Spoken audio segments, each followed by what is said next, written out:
Hello, Christ Lutheran family and extended family, because if you show up, you're part of the community. Happy Groundhog Day. Now, I know that I'm a couple days late, but isn't this just a great day? All the rest of the year, we rely on science and meteorologists to help us discern what the weather is going to be like. But this one day, we rely on an animal and a shadow.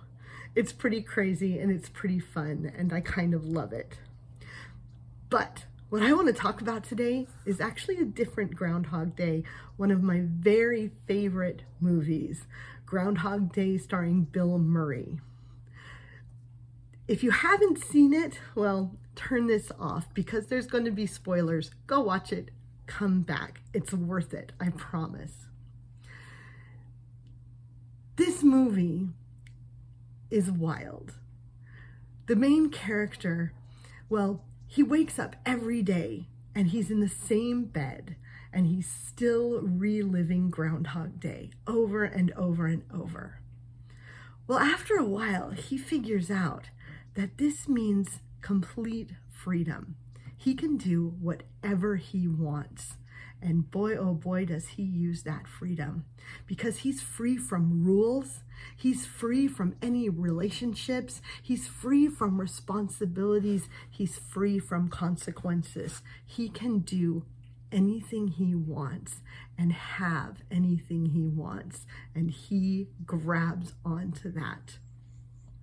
He proposes to a woman because he wants to sleep with her and knows that in the morning the promise will be gone. He robs a security truck so he can buy a Mercedes. He stays out drinking and lands in jail knowing he's going to wake up in the same bed.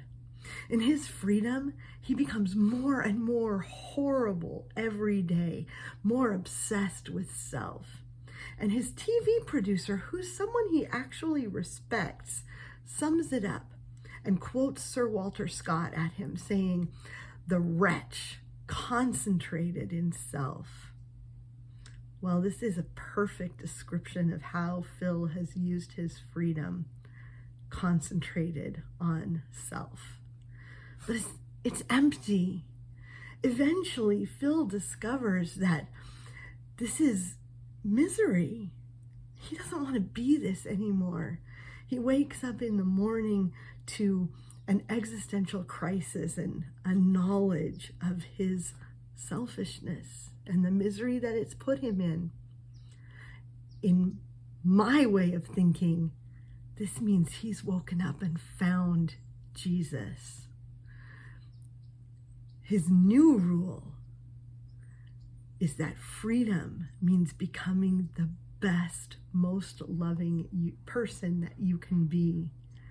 All of a sudden, his freedom means that he can love and care for people in crazy, radical ways.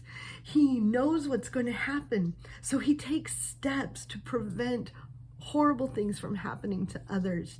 He takes steps to bring small joys that he knows will make a difference. He turns his thoughts from himself and turning in always toward self, instead out toward others. And he finds joy.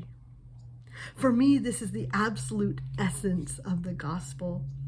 Jesus Christ has freed us from sin and the death that is obsession with self. Jesus Christ has freed us instead for loving others in crazy, radical ways.